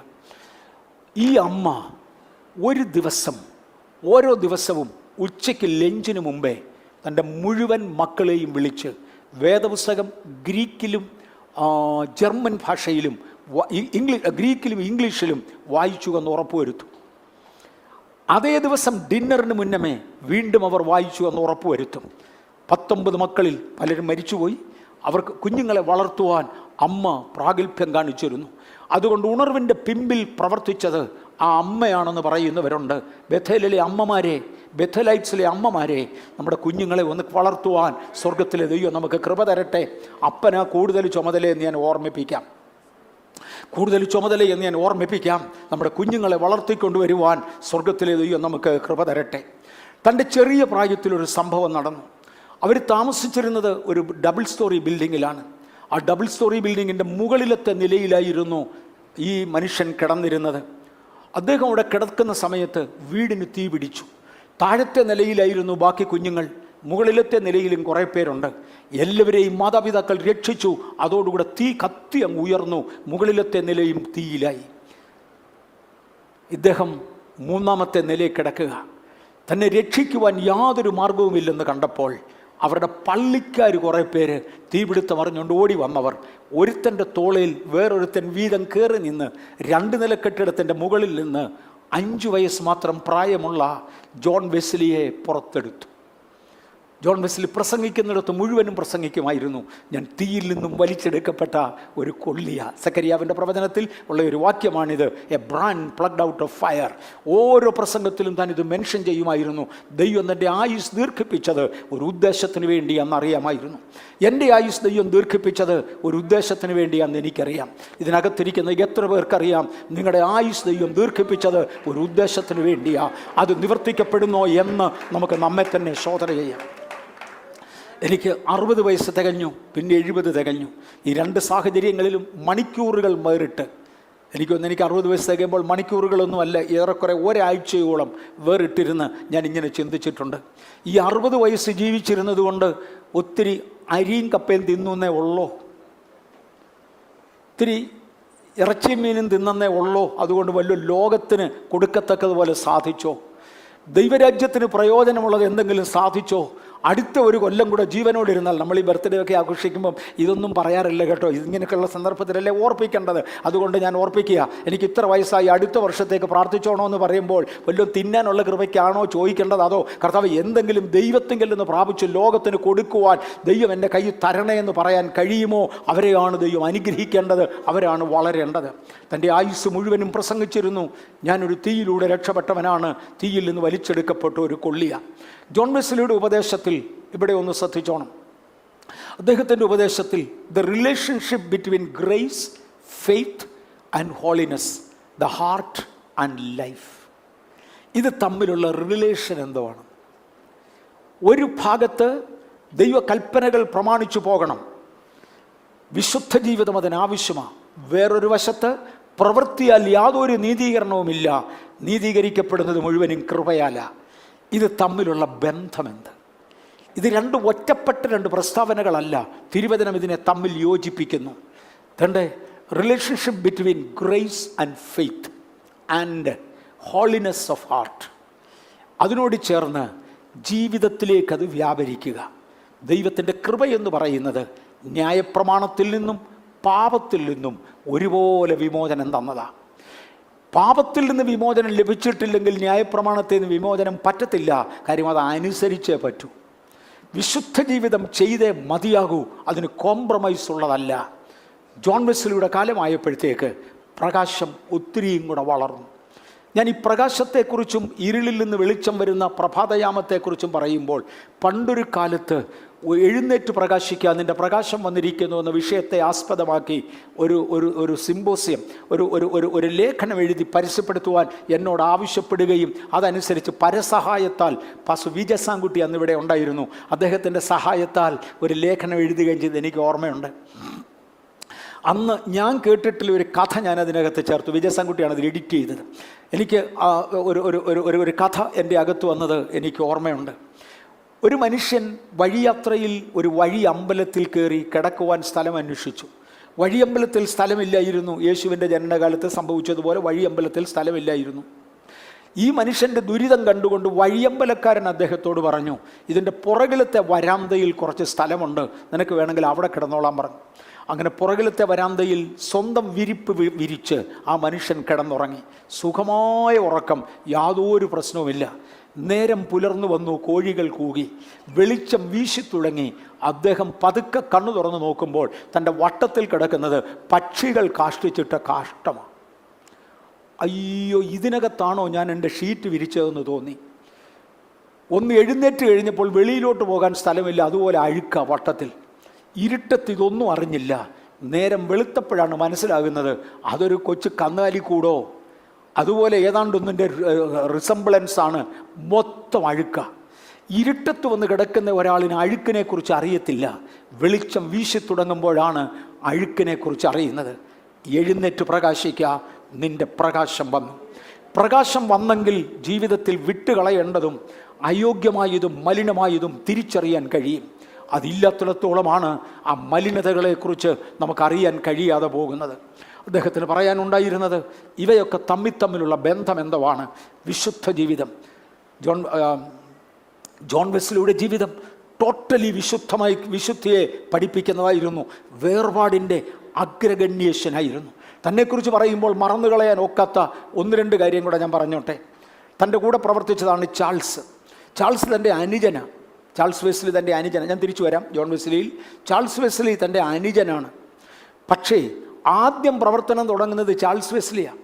അദ്ദേഹം 1707 മാർച്ച് മാസം 29-ാം തീയതി അത് അദ്ദേഹത്തിൻ്റെ ജീവകാലമാണ്. അദ്ദേഹത്തിൻ്റെ ചെറിയ പ്രായത്തിൽ കോളേജിൽ പഠിക്കുന്ന സമയത്ത് ഹോളിനെസ് ക്ലബ്ബ് എന്നറിയപ്പെടുന്ന, ഹോളി ക്ലബ്ബ് എന്നറിയപ്പെടുന്ന ഒരു മീറ്റിംഗ് ആരംഭിക്കുകയും ആവശ്യമുള്ളവർ വന്ന് ഹോളിനെസ്സിന് വേണ്ടി സമർപ്പിക്കപ്പെടുന്നവർ അതിനകത്ത് കൂടുകയും ചെയ്തു. നമ്മിപ്പലരും മുഖത്ത് കളറും തേച്ച് ശരീരത്തെല്ലാം ചുട്ടി അടിച്ച് പുള്ളിയും ചുട്ടിയും കുത്തി ഒക്കെ വന്ന് കളിക്കുമ്പോൾ അവർ ഹോളിനെസ്, വിശുദ്ധി എന്താണ് എന്ന് കാണിക്കേണ്ടതിന് വേണ്ടി ചെറുപ്പക്കാരെ വിശുദ്ധിക്ക് വേണ്ടി വിളിച്ചു നിർത്തി. പിന്നത്തേതിൽ മെത്തഡിസ്റ്റ് എന്നവർക്ക് പേരായി.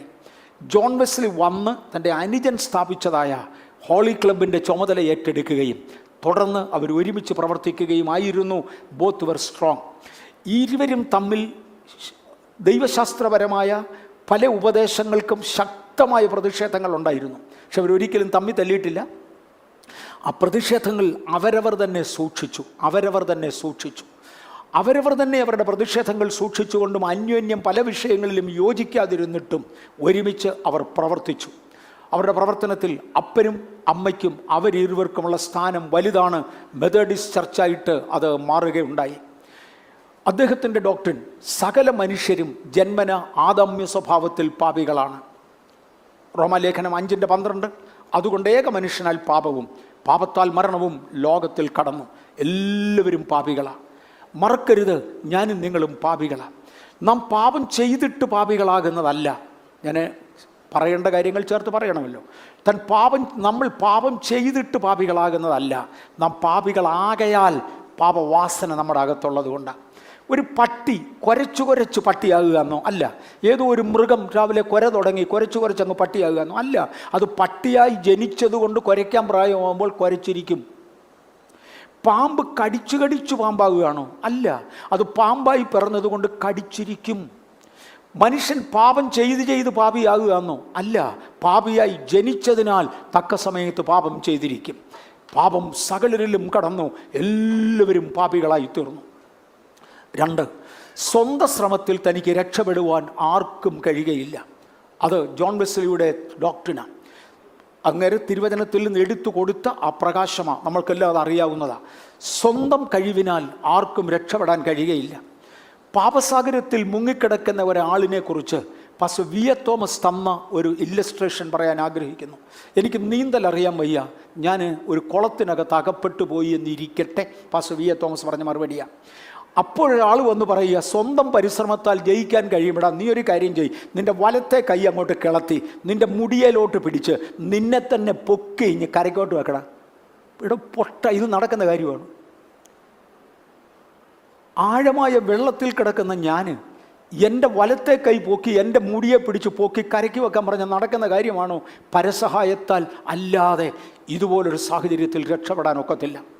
പാസ്റ്റർ വി.എ. തോമസ് പറഞ്ഞു, ആ സമയത്ത് ഒരു മതവിശ്വാസി എൻ്റെ അടുക്കൽ വന്ന് പറഞ്ഞു, എടാ കൈ തണ്ട് ഇങ്ങനെ എടുക്കടാ, കാല് തണ്ട് ഇങ്ങനെ അടിയടാ, നീന്ത്, ഇങ്ങോട്ട് വാ. എടോ എനിക്ക് നീന്താൻ അറിയാമായിരുന്നെങ്കിൽ രക്ഷപ്പെട്ടതിനെ വിടോ, അറിഞ്ഞുകൂടോ ഞാൻ ഇതിനകത്ത് താഴുക. അപ്പം വേറൊരുത്തം വന്ന് പറഞ്ഞു, അവൻ കിഴക്കോട്ട് നീന്താനല്ലേ പറഞ്ഞ, പടിഞ്ഞാട്ട് നീന്തണ. ദിശകൾ മാറ്റി സ്വന്തം കയ്യും കാലും ഇട്ട് അടിക്കാൻ പറയുകയല്ലാതെ രക്ഷപ്പെടുത്താൻ ആരെക്കൊണ്ടും കഴിയുകയില്ല. എൻ്റെ കൈ കൊണ്ട് എനിക്ക് രക്ഷപ്പെടാൻ കഴിയുകയില്ല. എനിക്ക് പരസഹായം വേണം. എനിക്ക് വേണ്ടത് സ്വന്തം ജീവൻ വെറുത്തുകൊണ്ട് എനിക്ക് വേണ്ടി കുളത്തിൽ എടുത്തു ചാടി എന്നെ പിടിച്ചു കയറ്റുന്ന രക്ഷകനാണ്. അതാണ് യേശു. വിലമുടക്കിയവനും പ്രായശ്ചിത്തം ബലി നടത്തിയവനുമായ യേശു അല്ലാതെ വേറൊരു രക്ഷകനില്ല. ഒരു രക്ഷകൻ വന്നേ മതിയാകൂ, അത് ക്രിസ്തു തന്നെയാണ്. മറ്റൊരുത്തനിലും രക്ഷയില്ല. നാം രക്ഷിക്കപ്പെടുവാൻ ആകാശത്തിൻ്റെ കീഴിൽ ഭൂമിക്ക് കീഴേ, ആകാശത്തിൻ്റെ കീഴിൽ ഭൂമിക്ക് മീതെ മനുഷ്യരുടെയിൽ നൽകപ്പെട്ട വേറെ ഒരു നാമവുമില്ല. യോഹന്നാൻ്റെ സുവിശേഷം 10-ാം അധ്യായം 7-ലും 9-ലും യേശു പിന്നെയും അവരോട് പറഞ്ഞത്, ആമേൻ ആമേൻ ഞാൻ നിങ്ങളോട് പറയുന്നു, ആടുകളുടെ വാതിൽ ഞാനാകുന്നു.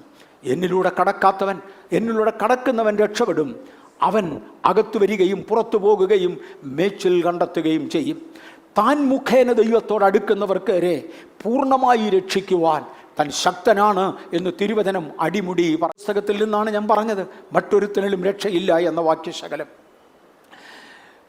അദ്ദേഹത്തിൻ്റെ ഡോക്ടറിൻ തുടരുകയാണ്, ഓരോരുത്തരും ക്രിസ്തുവിനെ അംഗീകരിച്ച് വിശ്വസിച്ചെങ്കിലേ ഇത് സഫലമാകുകയുള്ളൂ. വിശ്വാസം ജീവിതം കൊണ്ട് തെളിയിക്കണം. ജോൺ വെസ്ലിയുടെ കാലമൊക്കെ ആയപ്പോഴത്തേക്ക് ഒരുപാടായി. വിശ്വാസം ജീവിതം കൊണ്ട് തെളിയിക്കണം. എന്നെ കണ്ടാൽ ഒരു ക്രിസ്ത്യാനിയാണെന്ന് കാണുന്നവന് മനസ്സിലാകണം. ആരംഭകാലങ്ങളിൽ ഞാൻ ഇവിടെ എടുത്തുകൊണ്ടിരുന്ന ക്ലാസ്സിനകത്ത് ഞാൻ ഒന്ന് പറയാം. അകത്തോട്ട് കയറി നമ്മളങ്ങനെ ജീവിതം സൂക്ഷിച്ചാൽ നമ്മളെ കാണുന്നവർ തിരിച്ചറിയുവാനിടയാകും. ഒരിക്കൽ ഞാൻ ഡൽഹിക്കടുക്കൽ ഹരിയാനയിൽ ഒരു ഒഫീഷ്യൽ ട്രിപ്പിന് വേണ്ടി പോകേണ്ടതായി വന്നു. എം.എ. വർഗീസ് എന്ന് എഴുതിയ, അല്ലെ പാസ്റ്റർ എം.എ. വർഗീസ് എന്ന് എഴുതിയ എൻ്റെ വിസിറ്റിംഗ് കാർഡ് എൻ്റെ ബ്രീഫ് കേസിൽ വെച്ചിരുന്നു. അത് ആരും അറിയാതിരിക്കാൻ വേണ്ടി ഞാനായിട്ടത് അഴിച്ച് ബ്രീഫ് കേസിൻ്റെ അകത്ത് വെച്ചു. അപ്പോൾ ആർക്കും അറിയാതിരിക്കാൻ, ഞാൻ അന്ന് സഫാരി ഉപയോഗിക്കുന്ന കാലമല്ല, നോർമൽ ഷർട്ടും പാൻറ്റും ഒരു മുറിക്കയ്യൻ ഉടുപ്പും സാധാരണ ഒരു പാൻറ്റുമായിട്ട് അവിടെ ബസ്സോ കാറോ ഏതോ ഒന്ന് വെയിറ്റ് ചെയ്ത് നിൽക്കുമ്പോഴാണ് ഒരാൾ എൻ്റെ അടുക്കൽ 2-3 പ്രാവശ്യമൊക്കെ നടന്നു. അന്നിങ്ങനെ കൺവെൻഷനുകളില്ല, ടി വിയിൽ വരുന്ന കാലമല്ല, അതിനൊക്കെ മുമ്പേ ഒരാൾ എൻ്റെ അടുക്ക വന്ന് ചോദിച്ചു, വിശ്വാസിയാണോ? ഞാൻ കാര്യം എന്നെ ഇവിടെ ആരും അങ്ങനെ അറിഞ്ഞിട്ട് തല്ല് കിട്ടണ്ടെന്ന് കണ്ടാ ഞാൻ അങ്ങനെ പറഞ്ഞു. അയാളങ്ങ് മാറി. ഇച്ചിരൂടെ കഴിഞ്ഞപ്പോൾ തിരിച്ചു വന്നേ ചോദിച്ചു, പാസ്റ്ററാണല്ലേ? ആ. എങ്ങനെ അറിഞ്ഞു? എന്നെ കണ്ടിട്ടുണ്ടോ? ഇല്ല, അറിയാം. നിങ്ങൾക്ക് മനസ്സിലാകുന്നുണ്ടോ? എനിക്ക് ദൈവകൃപയിൽ ജീവിക്കണമെന്നുള്ള താല്പര്യം. സിനിമാ നടനെ പോലെ ആകണമെന്ന് തോന്നുക, കുറേ അത് നടക്കും. ഇന്ന സിനിമാ നടൻ്റെ ഹെയർ സ്റ്റൈൽ, ഇന്ന സിനിമാ നടൻ്റെ ഡ്രസ്സിങ് സ്റ്റൈൽ, ഇന്ന നടിയുടേത് നടക്കും. പക്ഷേ ദൈവപൈതലായി വരണമെന്നൊരു തോന്നൽ അകത്തിൻ്റെ അകത്തുണ്ടെങ്കിൽ, അങ്ങയുടെ രാജ്യം വരണമേ എന്ന പ്രാർത്ഥനയിലാണ് ജീവിതമെങ്കിൽ, നാം നാൾ കഴിയും തോറും ദൈവമക്കളായി മാറിക്കൊണ്ടിരിക്കും. കണ്ടാൽ മുതൽ തിരിച്ചറിയുവാൻ തുടങ്ങും. നാം ആത്മപൂർണ്ണരായിരിക്കണം. ഞാൻ അദ്ദേഹത്തെക്കുറിച്ച് 1-2 കാര്യങ്ങളോട് പറഞ്ഞ് നിർത്തിക്കോട്ടെ. മത്തായിയുടെ സുവിശേഷം 22-ാം അധ്യായത്തിൻ്റെ 37 മുതൽ 40 വരെയുള്ള വാക്യങ്ങളിൽ, നിന്റെ ദൈവമായ കർത്താവിനെ പൂർണ്ണ ഹൃദയത്തോടും പൂർണ്ണ ആത്മാവോടും പൂർണ്ണ മനസ്സോടും കൂടെ സ്നേഹിക്കണം. ഇടയ്ക്കിടയ്ക്ക് സ്നേഹിക്കുന്നതല്ല വിഷയം, സ്നേഹിക്കുന്നതിൻ്റെ പൂർണ്ണതയിലായിരിക്കണം. ഇന്ന് പകൽ നമുക്കുമൊന്ന് പ്രതിഷ്ഠിക്കാം. കർത്താവേ, തിരുവചനത്തിൽ നിന്നും തരുന്ന വെളിച്ചത്തിനായി സ്തോത്രം. ആ വെളിച്ചത്തിൽ ഞാൻ വർദ്ധിച്ചു വരട്ടെ, ഞാൻ വളർന്നു വരട്ടെ. പൂർണ്ണതയിൽ അങ്ങേ സേവിപ്പാൻ പൂർണ്ണ ആത്മാവോടെ പൂർണ്ണ മനസ്സോടെ. ഞാനും മോശമൊന്നും അല്ല കേട്ടോ, അത് ശരിയാ. യേശുവും ഒരിക്കൽ ഒരുത്തനെ നോക്കിയേച്ച് ഇങ്ങനെ പറഞ്ഞു, നീയും ദൈവരാജ്യത്തോട് അകന്നവനൊന്നുമല്ല. ആ പ്രസ്താവന ഓർമ്മയുണ്ടോ? നീയും ദൈവരാജ്യത്തോട് അകന്നവനല്ല എന്ന് പറഞ്ഞാൽ ഒരു കതകിൻ്റെ വിടവേ ഉള്ളൂ. നീ അതിൻ്റെ വെളിയിലും ഞാൻ അകത്തുക. ദൈവരാജ്യത്തിനൊരു കഥകുണ്ടെങ്കിൽ അതിൻ്റെ വിടവേ ഉള്ളൂ. നീയും വളരെ അടുത്ത് നിൽക്കുന്ന പുള്ളിയാ, പക്ഷെ അകത്ത് കയറിയിട്ടില്ല. അകത്ത് കയറണമെങ്കിൽ ജീവിതവും വിശ്വാസവും ഒരുപോലെ തിരുവചനത്തിൻ്റെ പ്രമാണപ്രകാരമായിരിക്കണം. അതിനുവേണ്ടി നമ്മെ ഒന്ന് സമർപ്പിക്കാം. ഞാൻ അദ്ദേഹത്തെക്കുറിച്ച് 1-2 കാര്യം കൂടി ഒന്ന് പറഞ്ഞോട്ടെ. ഒരാഴ്ചയിൽ ശരാശരി 15 പ്രസംഗങ്ങളെങ്കിലും അദ്ദേഹം നടത്തിയിരുന്നു. എനിക്കങ്ങനെ ഒരു കാലം ഉണ്ടായിരുന്നു, ഇപ്പം ഇല്ല. ഒരാഴ്ചയിൽ 15 മെസ്സേജസ് എങ്കിലും അദ്ദേഹം കൊടുത്തിരുന്നു. തൻ്റെ ആയുസ്സിൽ ആകപ്പാടെ 49,000 പ്രസംഗങ്ങൾ അദ്ദേഹം പ്രസംഗിച്ചിട്ടുണ്ടെന്ന് അദ്ദേഹത്തിൻ്റെ വെബ് പേജുകളിൽ കിടക്കുന്നതാണ്. 49,000 സെർമൺസ് ആ മനുഷ്യൻ പ്രസംഗിച്ചിട്ടുണ്ട്. ഒരു കുതിരയുടെ പുറത്തായിരുന്നു സവാരി, ഒരു കുതിരയുടെ പുറത്ത്. ഞങ്ങളുടെ വ്യക്തിജീവിതത്തിൽ നിന്നൊരു അനുഭവം പറയാം. ഞാൻ മോട്ടോർ സൈക്കിളിലായിരുന്നു യാത്ര ചെയ്തുകൊണ്ടിരുന്നത്. ഒരു പ്രായം കഴിഞ്ഞപ്പോൾ എനിക്കൊന്ന് ചിന്നമ്മയ്ക്ക് ഒരു 10-65 വയസ്സായപ്പോൾ അവൾ പറഞ്ഞു, നടുവിനൊക്കെ വേദന എടുക്കുന്നു ഈ മോട്ടോർ സൈക്കിളിൻ്റെ പുറകിലിരുന്ന്. എൻ്റെ ആവറേജ് ഈ ബാംഗ്ലൂർ പട്ടണത്തിനകത്ത് മാത്രം മോട്ടോർ സൈക്കിളിൽ 100 കിലോമീറ്ററിൻ്റെ മേളിൽ ഞാൻ ഒരു ദിവസം പോകുമായിരുന്നു. 100 കിലോമീറ്ററിൻ്റെ മേളിൽ. ദൈവത്തിൻ്റെ മഹാകരുണയാൽ ഞാൻ പോകാത്ത ലൈനുകളും സബ് ലൈനുകളും ഇവിടെ അടുത്തെങ്ങുമില്ല. ഈ പട്ടണത്തിൽ കയറിയിട്ടുണ്ട്. അവിടുന്ന് എല്ലാം ദൈവം ആത്മാക്കളെയും തന്നിട്ടുണ്ട്. അത് കർത്താവിൻ്റെ നാമമഹത്വത്തിനായിട്ട്. ഒരു സമയമായപ്പോൾ ചിന്നമ്മനോട് പറഞ്ഞു, നടുവിനൊക്കെ വല്ലത് വേദന എടുക്കുന്ന, അസ്ഥിയൊക്കെ തേഞ്ഞു തുടങ്ങി. ഇനി മോട്ടോർ സൈക്കിളിൽ ഇത്ര യാത്ര ചെയ്യാൻ പ്രയാസമാണ്, കാർ ഉപയോഗിച്ച് തുടങ്ങണം. ഞങ്ങൾ തമ്മിൽ ഒക്കെ പറഞ്ഞു. ഇപ്പം നടക്കുകയില്ല എന്നൊക്കെ പറഞ്ഞു. അത് കഴിഞ്ഞ് ഞങ്ങൾ രണ്ടും കൂടെ ലണ്ടനിൽ പോയി. അവിടെ ചെന്നപ്പോൾ ഒരു ബോർഡിൽ എഴുതി വെച്ചിട്ടുണ്ട്, ഇവിടെയാണ് മഹാനായ ജോൺ വെസ്ലി പ്രസംഗിച്ചത്, ഈ ഗ്രൗണ്ടിലാണ്. അടുത്ത് ഈ പദം കിടപ്പുണ്ട്. അദ്ദേഹം തൻ്റെ ആയുസ്സിൽ 49,000 പ്രസംഗങ്ങൾ പ്രസംഗിച്ചു. ഒരു കുതിരയുടെ പുറത്താണ് യാത്ര ചെയ്തത്. ആ കുതിരപ്പുറത്ത് അദ്ദേഹം യാത്ര ചെയ്തത് 2.5 ലക്ഷം മൈലിൽ കൂടുതലാണ്. 2.5 ലക്ഷം മൈൽ. ഇപ്പം ഞാൻ ചിന്നമേട് വെച്ച് ചിന്നമേ കുതിരയുടെ ഷോക്ക് അബ്സർവറാണോ അതോ നമ്മുടെ മോട്ടോർ സൈക്കിളിൻ്റെ ഷോക്ക് അബ്സർവറാണോ നല്ലത്? അത് ചെയ്യാൻ ഒരുവനെ ദൈവം ശക്തീകരിച്ചെങ്കിൽ നമ്മളെയും ശക്തീകരിക്കും. ആവശ്യമുള്ളിടത്തോളം ഒക്കെ ശക്തീകരിച്ച ദൈവത്തെ സ്തുതിക്കുന്നു. ഈ 2.5 ലക്ഷം മൈലെന്ന് പറഞ്ഞാൽ എന്താണെന്നറിയാമോ? ഭൂമിയിൽ നിന്ന് ചന്ദ്രനിൽ പോകുന്നതിനേക്കാൾ കൂടിയ ദൂരമാണ്. ഭൂമിയിൽ നിന്നും ചന്ദ്രനിൽ എത്തുന്നതിനേക്കാൾ കൂടുതൽ ദൂരം ഒരു കുതിരയുടെ പുറത്ത് സഞ്ചരിച്ചു. പക്ഷേ ജീവിത വിശുദ്ധി സൂക്ഷിച്ചു, പ്രമാണം സൂക്ഷിച്ചു.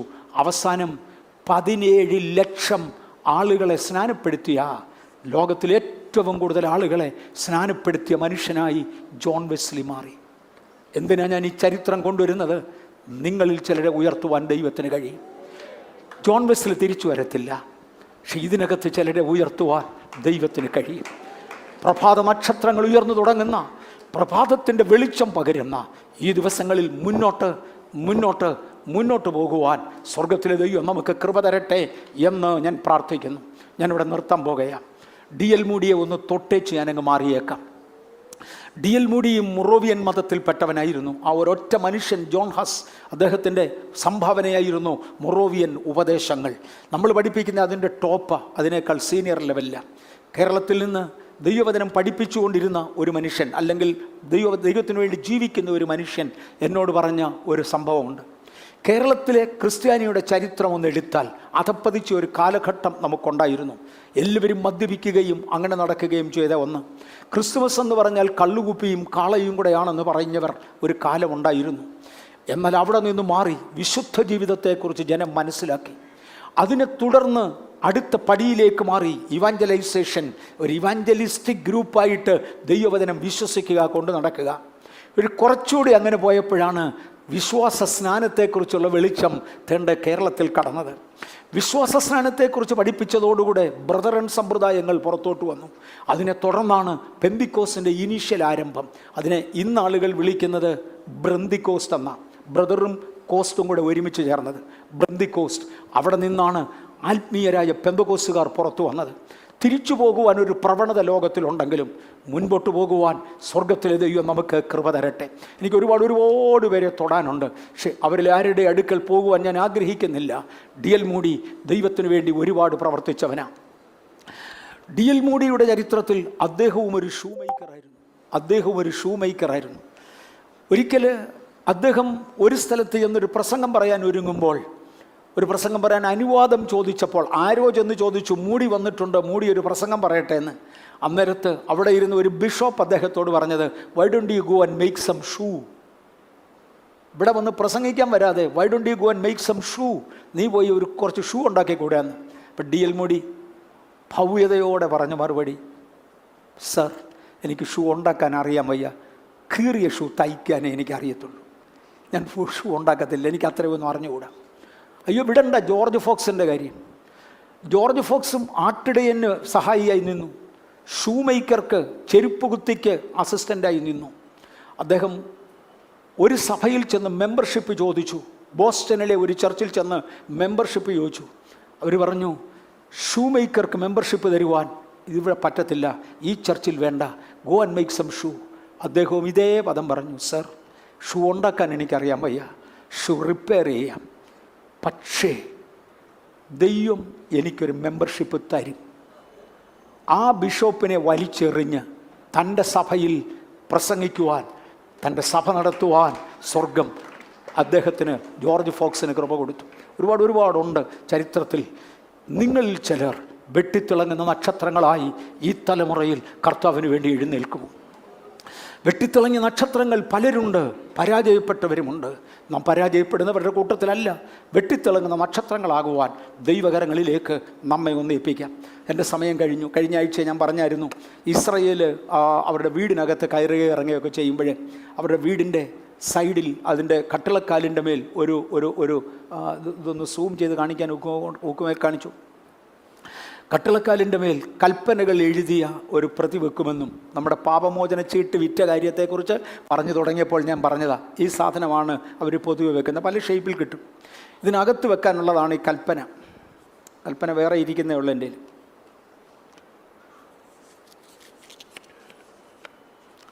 എബ്രായ ഭാഷ ആയതുകൊണ്ട് ഇങ്ങനെയാണോ പിടിക്കേണ്ടത് ഇങ്ങനെയാണോ പിടിക്കേണ്ടതെന്ന് എനിക്കറിയാൻ വയ്യ. ഇത് രണ്ടിലൊന്നാ.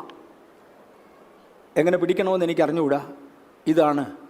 ഇത് എഴുതിയതൊരു പുരോഹിതൻ്റെ കൈ കൊണ്ടാണെങ്കിൽ, എൻ്റെ കിട്ടിയിരിക്കുന്ന പ്രിൻ്റഡ് പീസാണെന്ന് തോന്നുന്നു കണ്ടിട്ട്, അത്രേ എനിക്കറിയത്തുള്ളൂ.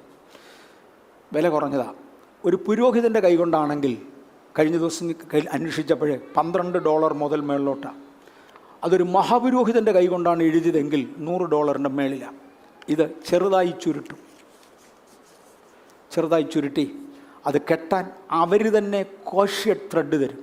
എന്ന് പറഞ്ഞാൽ അവർ തന്നെ പ്രാർത്ഥിച്ച ത്രെഡ് അതുകൊണ്ട് കെട്ടി ഇതിൻ്റെ അകത്ത് വെക്കും. ഇത് തുറക്കാവുന്നതാണ്. ഇതിൻ്റെ അകത്ത് വെക്കും. ഇതിൻ്റെ അകത്ത് വെച്ച്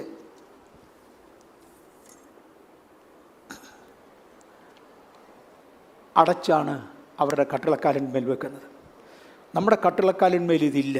പക്ഷെ ഹൃദയത്തിൻ്റെ മാംസപ്പലകയിൽ എഴുതുന്നവർക്കായി സ്തോത്രം. വെളിയിലോട്ട് ഇറങ്ങുമ്പം കർത്താവേ മതി, ഹൃദയത്തിൻ്റെ മാംസപ്പലകയിൽ എഴുതിയിട്ടുണ്ട് ശുഭയാത്ര തരണേ. തിരിച്ചു വരുമ്പോൾ കർത്താവേ ശുഭയാത്ര തന്നതിനായി സ്തോത്രം. ദൈവത്തെ മഹത്വപ്പെടുത്തുവാൻ കർത്താവ് നമുക്ക് കൃപ തരട്ടെ. ദൈവകൃപ കൂടിയിരിക്കട്ടെ. ഒരു വാക്കിൽ പ്രാർത്ഥിക്കാം. കർത്താവേ, അങ്ങ് അടിയന് തന്ന സമയം, ഈ ചരിത്രം എടുക്കുവാൻ കർത്താവ് തന്ന കരുണയ്ക്കായി നന്ദി. കർത്താവേ നന്ദി. ഞാൻ തൃക്കരങ്ങളിൽ ഏൽപ്പിച്ച് അങ്ങയുടെ ജനത്തെ അനുഗ്രഹിക്കുന്നു. ദൈവകൃപ ജനത്തിൻ്റെ മേലിരിക്കണേ. കർത്താവിന് വേണ്ടി തയ്യാറാകുവാൻ ഒരുങ്ങുവാൻ ഞങ്ങളെ ശക്തീകരിച്ചാലും അത് യേശുവിൻ്റെ നാമത്തിൽ തന്നെ. ആമേൻ.